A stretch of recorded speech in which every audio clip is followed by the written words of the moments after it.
Pernah nggak sih Anda lihat kelas yang isinya penuh banget sampai sesek, terus kepikiran, ini sebenarnya ada aturannya nggak ya? Nah, ternyata jawabannya ada. Pemerintah baru saja mengeluarkan panduan yang super detail soal ini, dan di sini kita bakal bedah tuntas aturannya. Oke, jadi pertanyaannya simpel aja. Satu kelas itu idealnya diisi berapa siswa sih? Pemerintah punya jawaban yang sangat spesifik. Tapi ya itu dia, ternyata jawabannya nggak sesederhana cuma nyebutin satu angka. Jauh lebih kompleks dari itu. Nah, sebelum kita menyelam lebih dalam, ada satu istilah kunci yang wajib kita pahami dulu. Namanya rombongan belajar. Atau biar gampang, kita sebut aja rombel. Anggap aja ini bahasa resminya pemerintah untuk bilang satu kelas. Gampang kan? Istilah ini bakal sering banget kita sebut, jadi ingat-ingat ya. Oke, kita mulai dari yang paling dasar dulu ya. Aturan standarnya gimana sih? Atau dalam bahasa peraturannya, seperti apa ukuran kelas dalam kondisi normal?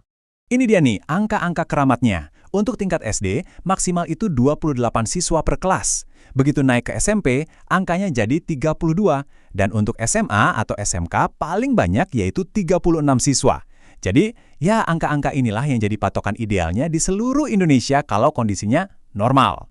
Eits, tapi tunggu dulu. Ternyata ini bukan cuma soal hitung-hitungan kepala siswa aja. Ini poin yang super penting. Sebuah sekolah baru bisa dibilang memenuhi kondisi normal kalau 1. Ruang kelasnya cukup luas, minimal 2 meter persegi per siswa. 2. Gurunya cukup dan berkualitas. 3. Anggarannya juga sehat. Jadi bayangin aja, kelasnya mungkin cuma isi 20 anak, tapi kalau ruangannya sempit atau gurunya kurang, ya itu tetap belum memenuhi standar. Nah, disinilah ceritanya jadi makin seru.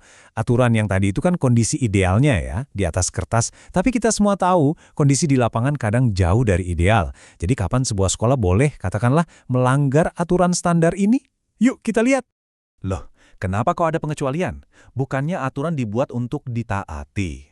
Nah, alasannya ini sangat masuk akal dan ya manusiawi. Ini adalah cara pemerintah beradaptasi dengan kenyataan di lapangan.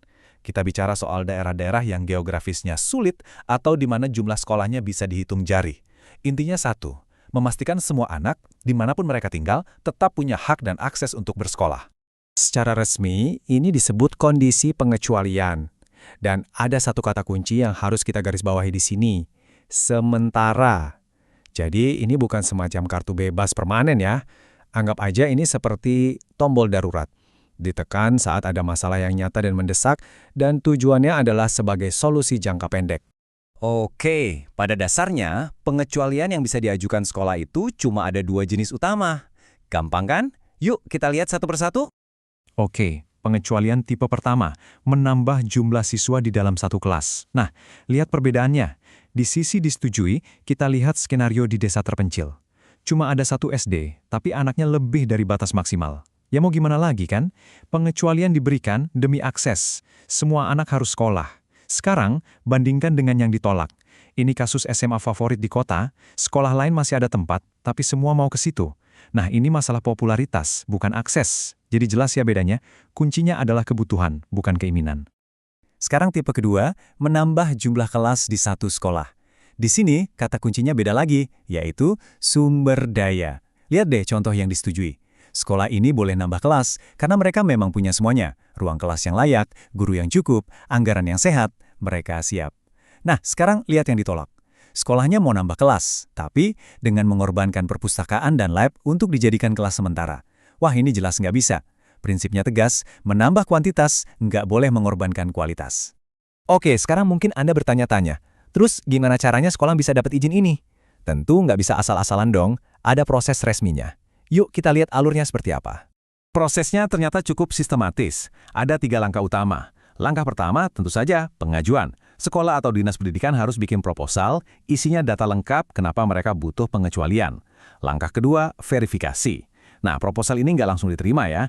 Tim dari kementerian bakal ngecek silang datanya dengan data nasional. Dari ukuran ruangan sampai jumlah guru, semuanya dicek. Baru deh langkah ketiga, keputusan. Kalau verifikasinya oke, Dinas Pendidikan akan mengeluarkan surat keputusan resmi, bisa disetujui atau ditolak. Dan ini teman-teman, mungkin salah satu poin paling krusial dari semua aturan ini. Izin pengecualian itu ada tanggal kedaluarsanya. Berapa lama?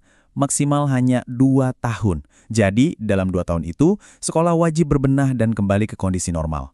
Ini bukan solusi selamanya.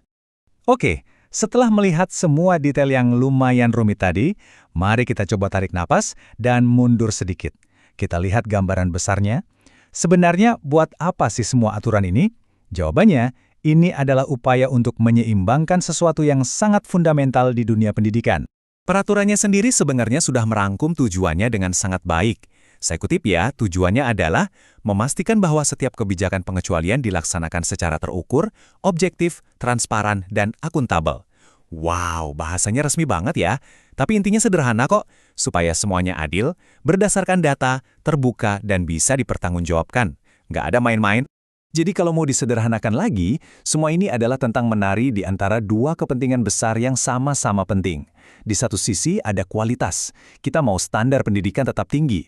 Di sisi lain ada akses, kita juga mau memastikan nggak ada satu anak pun yang nggak bisa sekolah cuma karena tinggal di daerah terpencil. Menyeimbangkan dua hal inilah inti dari semua aturan ini. Tentu saja, ini semua pada akhirnya meninggalkan kita dengan satu pertanyaan besar. Dengan segala kerumitan dan prosesnya, apakah sistem penyeimbangan ini sudah jadi formula yang paling pas untuk menjawab tantangan pendidikan di Indonesia ke depannya?